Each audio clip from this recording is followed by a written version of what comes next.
But my favorite version, and since it is the World Cup, is the confederation that the U.S. plays in is so diverse that you can have teams from Honduras who are playing in like 100-degree, 90% humidity, literal like the jungle on a shitty turf, like awful grass field, and then 3 days later they have to play up in -20 Edmonton, Canada to qualify, and it's like the most shithousery I've ever seen. But it's so funny. They're like, I've never seen snow before. It is actually colder than I've ever thought possible. You're like from Honduras to go play. And then the Canadian team has to be like, yeah, this could go well. You know? Yeah, they don't have coats. That's what they do for the U.S. The U.S. team. The U.S. refuses to play play soccer in LA or Miami. They only play in like Ohio or Minnesota or Boston because it's so far away from like an immigrant population. They know damn well if it was US versus like the Philippines and LA, the entire stadium is Filipino people. Like it doesn't matter. Like we ain't got that kind of fandom yet. So keep it away. Watching the World Cup, you into it? Yeah, super into it. Big fan. Watched a lot of the games. Us too. So America's advancing, right? It's a lock. And Argentina's advancing, right? Argentina's advancing. They play Australia, who advanced, surprisingly. So it should be a walk in the park for Argentina. Who's your non-American pick?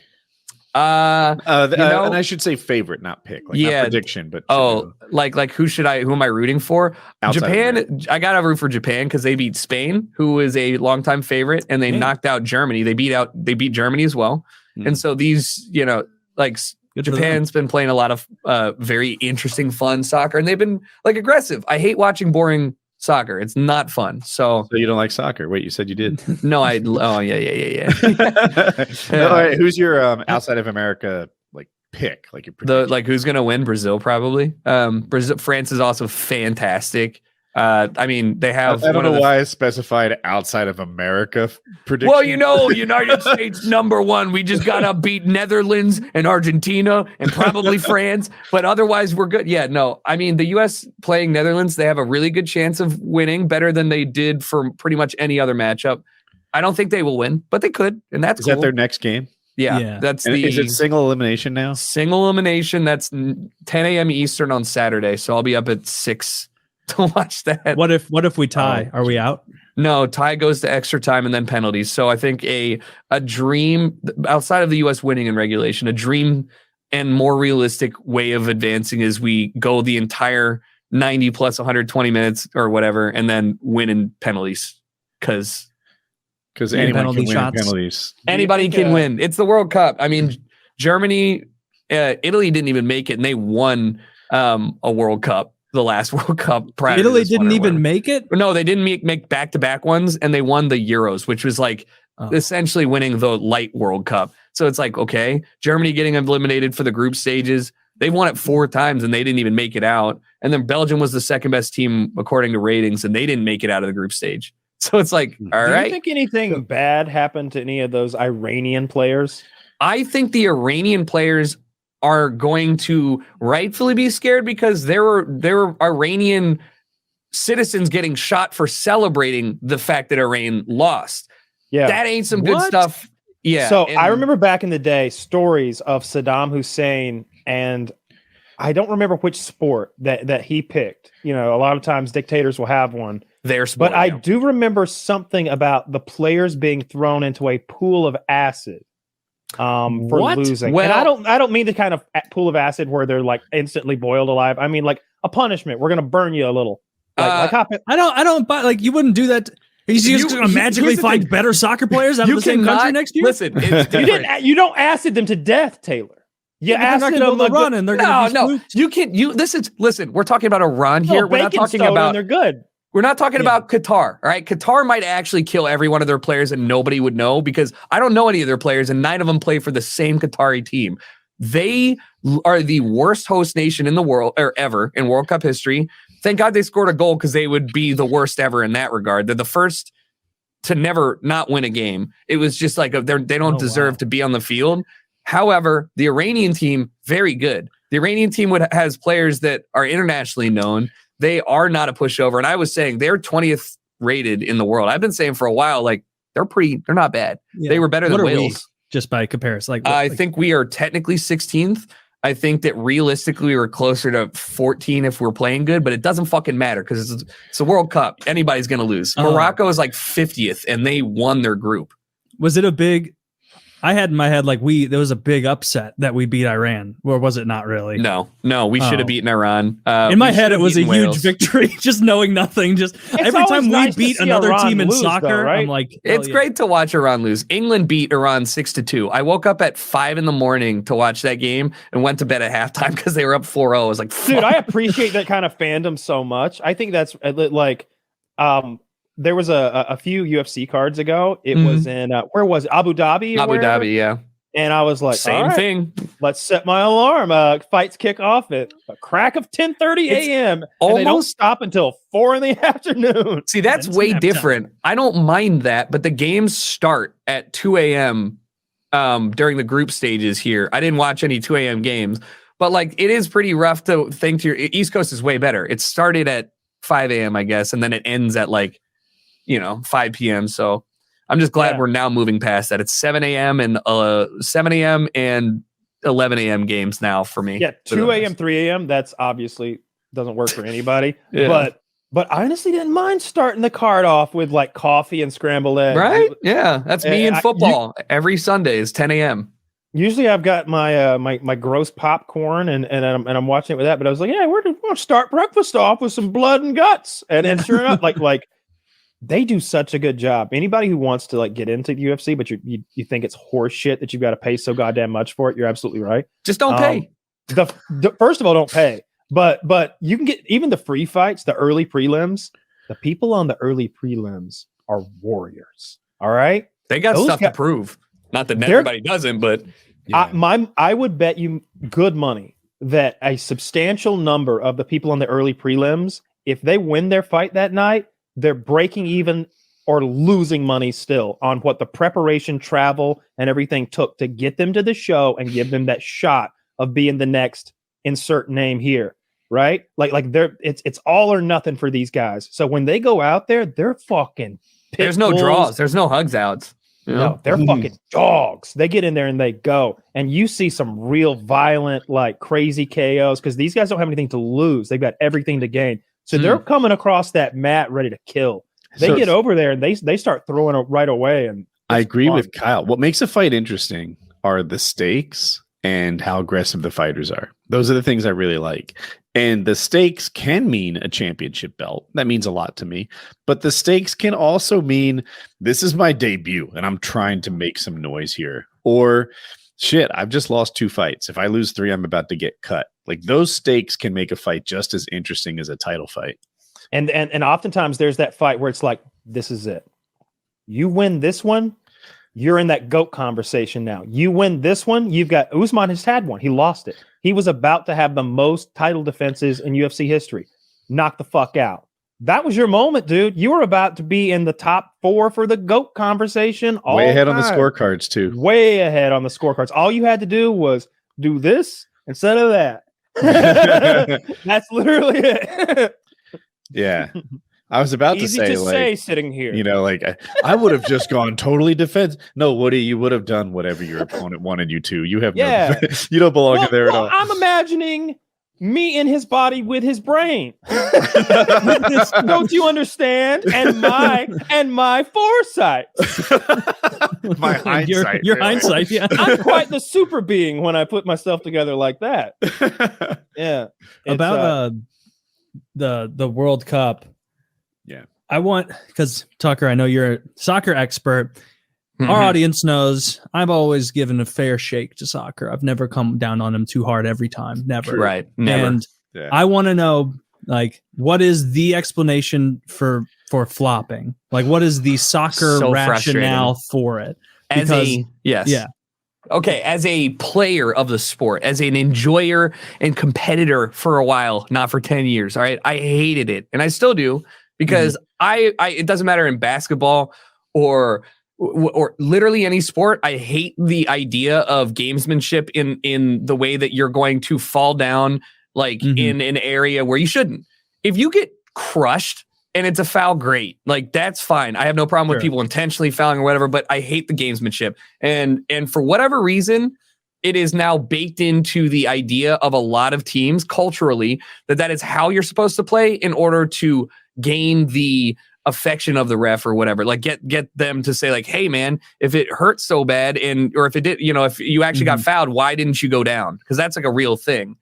Stuff. But like, some teams do it more than others. I fucking hate it though. Specifically, African nation and South American, Central American nations are the biggest shithousery, like, they're fucking floppers. Time wasters. It's so bad. And it's like Neymar, one of the most prolific and greatest players of pretty much a generation of Brazilians, is like well known for the gifs you've seen where he gets fouled and rolls 7 times. Just like, stop.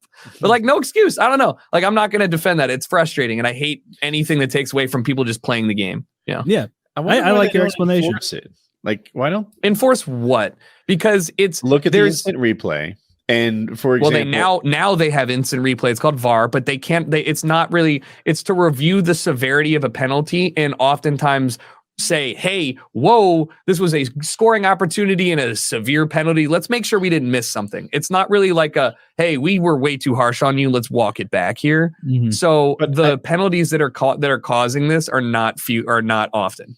So I have seen times where like my hand barely brushed your ear and you act as if it was a knockout and you're on the ground. You're trying to regain your consciousness. They could look at that video and say, you know what, Jericho, red card. So yes, they can, technically speaking, right? The like, you get a card for embellishing a foul or like, doing that. It's hard to judge that because in real time, it is often like, hey, a bang bang thing, even if it looks like you brushed your arm against me. If we're full on sprinting and I trip up and fall, hard for me to tell the force at which you do that.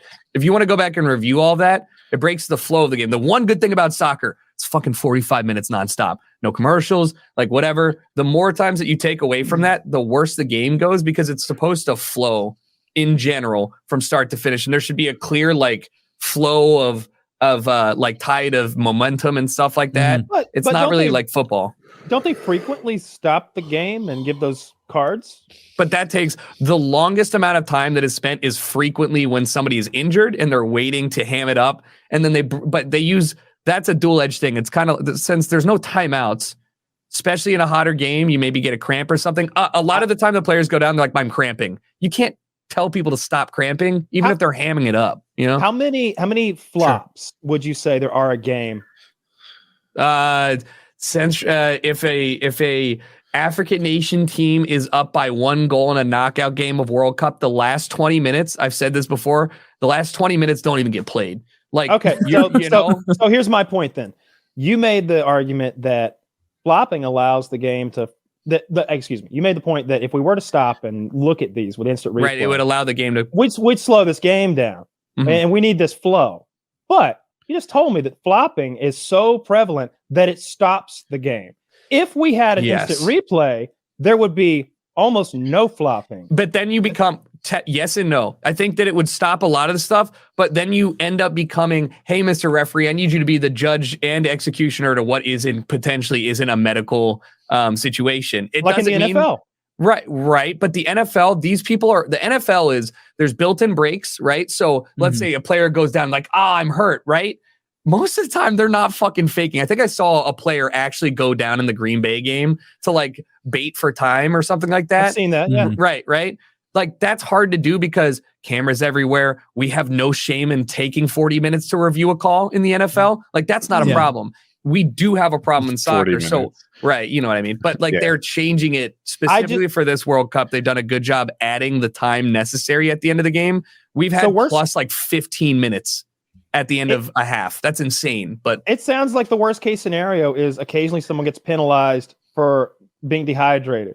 And to me, that sounds like, all right, in the future, we need to plan ahead. Have some. Hey, Pedro, you don't get to run as many minutes. It turns out a human being needs water. So hydrate, because they're not going to let it slide. It's kind of like, why do we still allow a man behind the plate to call balls and strikes when we can tell every time exactly when it's in there? Here's what I want. I want him to change the rule, but not tell the umpires. I don't want. You know. You're That, selling like, it. I'm never in. hear. I'd watch treat it like- baseball. treat it like quiet quitting, where like they don't tell the umps and until they figure it out on their own. They're just like, and Mark Goddard thought that that was a strike when clearly we can all see it was a ball. We're going to mark it as a ball, but allow him to do his little silly dance and point like an look how confused he is. The runner took the base. It's like welcome to everyone point FanDuel. lap. Everybody's betting on the ratio of percentage, like correct calls that you got, like the plus or minus for umpire Marcus. And like I would love it if there was just a safety measure. They had the laser strike zone, however you want to do it. They're fully capable of having a three-dimensional perfect strike zone as the rules lay it out to be. And they have that. And then let's grade these umps. You want the traditional game? Let's see how good the traditional ump is. And if he falls below, let's make it like high school. 70%.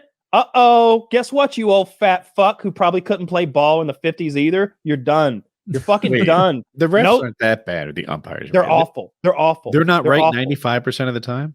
No. Well, first of all, there's this instance where the strike zone is different from game to game and from man to man. My strike zone will be different from it should be. No. It should be, but it should be different from person to person. But it should not from be batter to batter, but not from umpire to umpire. If there were 3 umpires standing together, they should all come up with the same calls. Because 3 batters will have different batter. I'm not a baseball guy, but the strike zone is armpits to knees, right? Yeah, knees to but it's vague. How close to the knees? Where? Like, what if you got long knees? Like who knows? Like, I don't even know. No, that was on the lower bit of the knee. All right, so I could be wrong about this, but my understanding was that it was like from the bottom of the letters on the uniform, like here, to the top of the knee. And obviously, if you have a short guy, he's hard to pitch to. That's how the rules work. But there's a 3-dimensional strike zone. You don't have to just go through a box. Yeah, it's where the ball ends up. It's like if you have a breaking ball that starts high, and there's framing and stuff on your chest. I really feel like Phillies, hire me. I'm going to redesign your uniforms and put your fucking letters on your dick. The strike zone. Guys, he ain't got letters. Every ball is a ball. Has there ever been in baseball, professional baseball, a redo where like the umpire did not know if it was and they redid it? I love that. I think prior. Okay, so yes, I can tell you. Too close to call. Let's fire that one back. Like 100%. When I forgot whether it was a ball or strike umpiring Major League, I made them rethrow the pitch. Yes, one time I was like, guys, anybody know? No, counts back to 3 and 1. Throw it. Just do both. You'll often. I don't know how many. I've only seen it done with a check swing, but like I check my swing, I pull it back. I haven't come all the way around. The umpire behind me might say strike 3, but I can appeal to the first base umpire, and he's always watching that. He's got the good angle, right? He can see the head of the bat swinging around. I'd go to third if I was a lefty, and he can give the superior. He can be like, no, he's safe. He didn't go around, and we're good. Like, what do you mean go around? He didn't move the bat. He didn't get halfway through the swing when your wrists start to turn. His bat didn't go too far forward. You can start your swing because you need to be ready. But if you're like, oh, it's a ball and I can't hit that, that's a breaking pitch. I don't want that. You back off. You don't go all the way around. You haven't swung the bat. It's not a strike. You didn't swing at the ball. But it's hard. And sometimes guys will like go too far around and try to yank it back. And if a man's standing behind you, it's not a great angle to tell if you went too far forward with something. That guy at first base, if he's watching, and he is, he knows. Okay. So you appeal to him in that instance. But yeah, baseball seems like the most natural, like put a computer in charge of that sport because ever. Someone sliding into a base or someone placing a tag is just such a big moment, right? Is this inning over or is this a blowout now? That's what it comes down to sometimes. I wish that there was a lot of replay. I don't mind replay.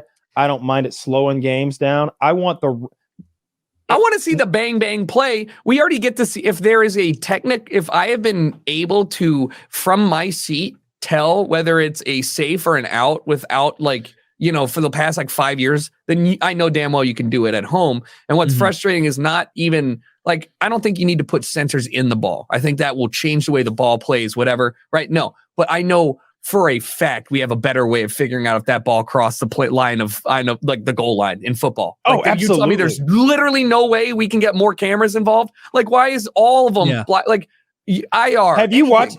You've watched baseball like recently. They have a top-down, slow-mo, HD fucking IMAX camera, or James Cameron is in the sky getting that shit done. You see the ball rotating as it goes across the plate, and you're like, that's a dirty one, huh? Oh, look, a fingerprint.